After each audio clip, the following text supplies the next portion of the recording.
कुमकुम भरे पग धारो, माँ लक्ष्मी पधारो। कुमकुम भरे पग धारो, माँ लक्ष्मी पधारो। लक्ष्मी पधारो, लक्ष्मी पधारो। मेरे घर आना लक्ष्मी माँ। नमस्कार, प्रणाम, जय माता जी, हर हर महादेव। मैं हूँ अर्चना तिवारी। स्वागत करती हूँ अपने चैनल ज्ञान की बात विद अर्चना चिंतामणि में आप लोगों का। कैसे हैं आप लोग, ये बताने के लिए कमेंट बॉक्स में जय माता जी, हर हर महादेव जरूर लिखें। आप मेरी वीडियो कहाँ से देखते हैं, कैसे हैं? मेरी वीडियो आपको पसंद आती है तो लाइक ज़रूर कर लें। अगर आप मेरी वीडियो पहली बार देख रहे हैं तो चैनल को सब्सक्राइब कर लें ताकि आने वाला हर नया नोटिफिकेशन आपको पहले प्राप्त हो जाए। चलिए जानते हैं कि दिवाली कब है, लखनऊ में दिवाली कब मनाई जाएगी और अनेक जिलों से जहाँ-जहाँ से मैं जुड़ी हूँ आपसे बताऊँगी। गोंडा में, बस्ती में, गोरखपुर में, कुशीनगर में, लखनऊ में दिवाली कब मनाई जाएगी। इसके बारे में विशेष बातें करेंगे। धनतेरस पर क्या खरीदें, क्या शुभ होता है, 5 चीज़ें ऐसी क्या ज़रूरत होती हैं धनतेरस और दिवाली से संबंधित, आपको सारी जानकारी हमारी वीडियो के माध्यम से मिलेगी। चलिए जान लेते हैं। एंड तक वीडियो में बने रहिए और अन्य जानकारियाँ भी आपको इसी तरह से प्राप्त होती रहेंगी। हमारे चैनल को सब्सक्राइब कर लीजिए। चलिए जानते हैं कि दिवाली कब मनाई जाएगी। सबसे बड़ी बात कि दिवाली 5 दिनों का होता है और दिवाली का त्योहार इस 5 दिनों में महालक्ष्मी, गणेश जी, बाबा कुबेरनाथ यानी भगवान कुबेरनाथ की पूजा होती है, जिसमें विशेष बातों का ध्यान, शुभ मुहूर्त, लग्न सारी चीज़ें देखी जाती हैं। पूरे साल तो हम जैसे-तैसे कर लेते हैं कभी, कभी-कभी मेन पर्व पर या मेन ऐसी पूजा होती है जिस पे शुभ मुहूर्त देखा जाता है। डेली पूजा तो नित्य पूजा अपने समय के अनुसार सब लोग कर लेते हैं। लेकिन दिवाली की पूजा विशेष पूजा होती है जो हमारे घर में सुख समृद्धि, शांति का प्रतीक होता है और आता भी है। सही तरीके से किया जाए तो घर में आने वाली अनेक कष्टें जो होती हैं दूर हो जाती हैं, आर्थिक तंगी दूर हो जाती है, महालक्ष्मी अगर प्रसन्न हो जाती हैं तो आप पे आर्थिक तंगी दूर होने के साथ-साथ घर की दरिद्रता, नकारात्मकता, सारी चीज़ें, सारी बाधाएँ दूर हो जाती हैं। और जब धन होता है, घर में पैसा होता है, तो आने वाला हर संकट छोटा लगता है, कम लगता है और जल्दी से टल जाता है।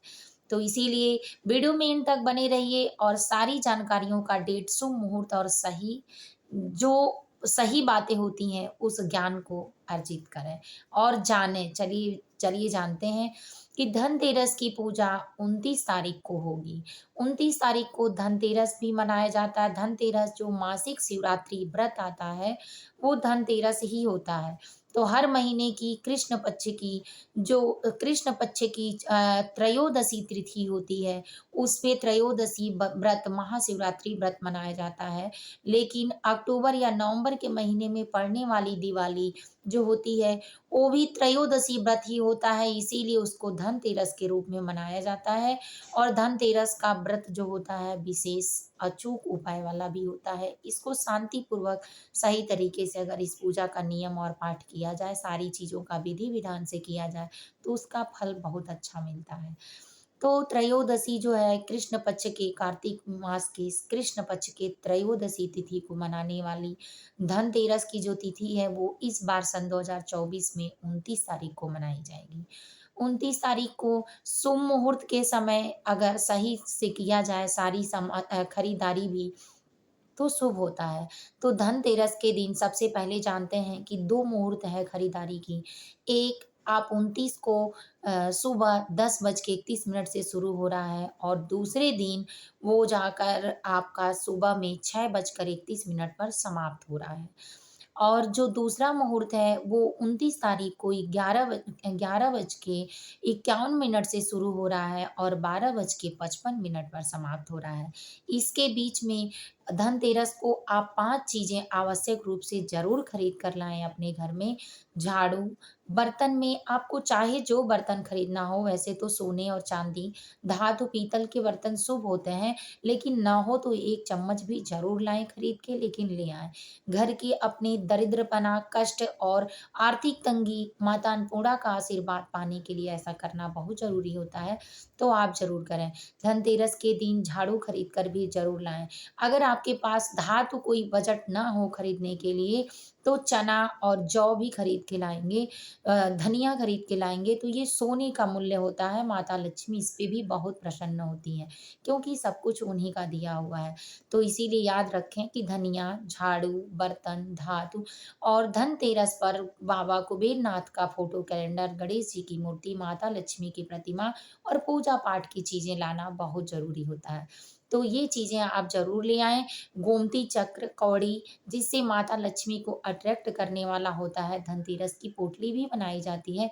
हमारे वीडियो के माध्यम से आपको ये भी मिलेगा। मेरे चैनल पे बने रहें और सब्सक्राइब कर लें, चेकआउट करेंगे, आपको सारी चीज़ें प्राप्त हो जाएँगी।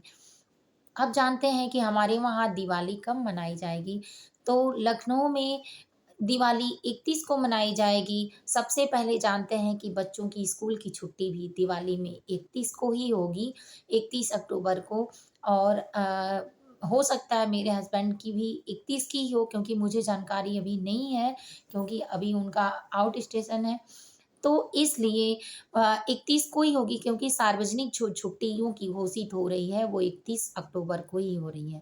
स्कूल में भी हो रही है और हमारे वहाँ लखनऊ में दिवाली पहले शास्त्र के अनुसार जानते हैं कि शास्त्र के अनुसार जो अमावस्या की तिथि होती है, लक्ष्मी का जो पूजन होता है, वो हमारे अमावस्या तिथि में ही होता है, निशा रात्रि में ही होती है, सतरात्रि में होती है। तो इसलिए जो इसकी तिथि है, वो 2:42 से, यानी 31 तारीख को 2:42 से ही अमावस्या की तिथि लग रही है। और इसके बाद दूसरे दिन 1 नवंबर को ये तिथि 4:16 पर समाप्त हो जाएगी। ऐसे में हम रात्रि के समय ही दिवाली मनाते हैं, तो 31 अक्टूबर को ही हमको निस्सा यानी सतरात्रि, निस्सा रात्रि 31 अक्टूबर को ही मिल रही है, जिसमें हम अमावस्या तिथि में दिवाली भी मना लेंगे और उस समय पूजन-पाठ भी अमावस्या तिथि में कर लेंगे। लेकिन 1 नवंबर को जब करेंगे, तो उसमें 4:16 पर, यानी 20 मिनट पर समाप्त हो जाने के कारण हमारा पूजा जो होगा प्रतिपदा एकादशी की तिथि लग जाएगी। इसके कारण अमावस्या की तिथि यानी दिवाली की तिथि सब लोग यहाँ लखनऊ में, हमारे कुशीनगर ज़िले में, गोरखपुर में, बस्ती और गोंडा में, इतनी जगहों पर दिवाली तो मुझे कन्फर्म है कि 31 तारीख को मनाई जाएगी। वैसे मैं आपको मना भी नहीं करूँगी, अगर आपके तरफ या आपके आस-पास में, आपके आस-पड़ोस में दिवाली अगर 1 नवंबर को भी मनाई जा रही है, तो अच्छी बात है, आप मनाएँ, उनके साथ ही, अकेले ना करें। लेकिन अगर आप 31 को करते हैं, तो अति उत्तम होगा, तो आप अपना देख सकते हैं कि आपके हिसाब से आपकी तरफ कैसे क्या लोग कर रहे हैं। आपको तिथि मालूम रहेगी, तो आप उसमें सच्ची बात, अनेक बातें कर सकते हैं। इसीलिए ये कन्फर्म हो गया कि दिवाली कब मनाई जाएगी। अब दिवाली का जो शुभ मुहूर्त है, पूजा का विधान है, वो संध्या काल के बाद ही शुरू होता है। तो अपने घर में माता लक्ष्मी की पूजा करने के लिए दिवाली के दिन सबसे पहले दाहिने साइड गणेश जी को, बाएँ साइड गणेश जी को बैठाएँ और दाहिने साइड माता लक्ष्मी को बैठाएँ। उत्तर के साइड कुबेरनाथ को बैठाएँ। अगर आपके घर में भगवान कश्यप यानी कछुआ है कोई, तो भी जल डालकर, अक्षत डालकर उनको गंगा जल के साथ उनके पास रखें। और अनेक चीज़ों की व्यवस्था जैसे दिवाली में की जाती है, प्रसाद, मेवा, फल, फ्रूट, मिठाइयाँ इत्यादि सारी चीज़ों को करें। याद रखें कि माता लक्ष्मी और गणेश की प्रतिमा के सामने घी का दीपक ज़रूर जलाएँ और सारे दीपक में एक सरसों का तेल का दीपक ज़रूर रखें। इससे घी का दीपक जलाने से माता लक्ष्मी प्रसन्न होती हैं, आपके घर में सुख समृद्धि आती है और इसके साथ-साथ सरसों का तेल का दीपक जो आप जलाते हैं, उससे चल रही उस समय आपकी विपदा जो है, परेशानियाँ हैं, उनका अंत होता है। तो सरसों की तेल का दीपक इसलिए जलाया जाता है कि घर में चल रही परेशानियाँ या उस समय के चल रही नकारात्मक शक्तियाँ दूर होती हैं, इसीलिए सरसों के तेल का दीपक भी एक ज़रूर जलाएँ। माता लक्ष्मी के सामने चौमुखी दीपक जलाएँ, एक उसमें 7 दीपक में शामिल करें। ये सातों दीपक से ही माता लक्ष्मी और गणेश जी की आरती उतारें, जिससे माता लक्ष्मी अति प्रसन्न होंगी। अब जानते हैं कि माता लक्ष्मी को प्रसन्न करने के 5 महापोटली उपाय आप कैसे बनाएँगे महापोटली कि जिसको आप अपने घर में आसानी से रख सकते हैं और अपने ही हाथ से कर कर अपने घर का शुद्ध वातावरण बनाकर अपनी आर्थिक तंगी से छुटकारा पाकर माता लक्ष्मी को प्रसन्न कर सकते हैं। तो करना क्या है कि 5 गाँठ हल्दी के लेने हैं आपको, देखना है कि हल्दी टूटी-फूटी ना हो, साफ-सुथरी धुली हो और 5 गोमती चक्र आप पंसेरी की दुकान पे बताएँगे तो आपको मिल जाएगा। तो 5 गोमती चक्र, 5 कौड़ियाँ, आपके घर में चांदी के सिक्के हों तो सिक्का, अगर नहीं है तो जो आपके व्यवस्था अनुसार 1, 2, 4, 5 का सिक्का, 5 का, 4 का तो नहीं होता, 5 का जो मिले ये सिक्का लाल कपड़े में आपको बाँधना है। कुछ लाल फूल, कुछ दिन के बाद जब फूल सूख जाएँ तो आप इसको निकाल दें, लेकिन जब तक ताज़ा रहे 5 दिनों तक अपने घर में ज़रूर रखें। तो ये रख के पोटली को आप एक गणेश जी के लिए अगर बनाते हैं तो ग्रीन कपड़े में बनाएँ। अगर माता लक्ष्मी के लिए बनाते हैं, गणेश जी बुद्धि के दाता हैं और उनके साथ ही तो अगर दोनों लोगों को बनाना है तो गणेश जी के लिए आप ग्रीन कपड़े में बनाएँ चढ़ाकर और माता लक्ष्मी जी से अगर चाहते हैं तो लाल कपड़े में बाँध कर और पोटली एक छोटा-सा जैसे पहले बटुआ बनाते थे, वैसे ही बना लें और बटुआ को सिल के दोनों साइड से नीचे की साइड से ऊपर का खुला भाग रखें, उसमें डोरियाँ लगाएँ ताकि आप खींच के आसानी से खोल सकें और रख सकें।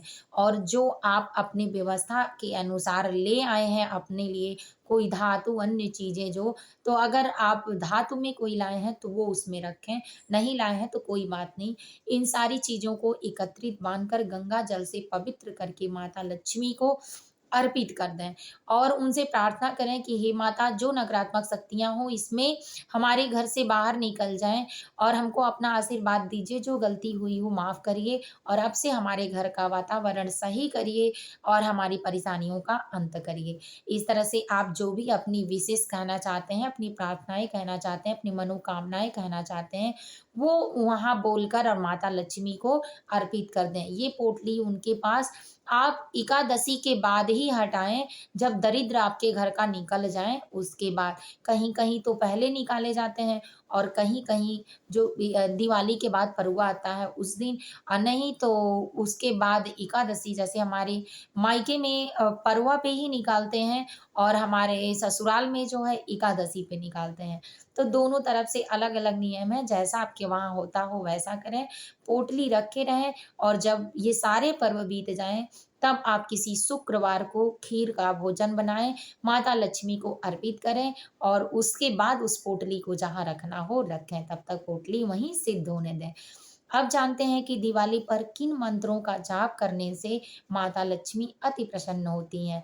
अमावस्या तिथि पर याद रखें कि भोजन में खीर ज़रूर बनाएँ और भगवान को अर्पित करें।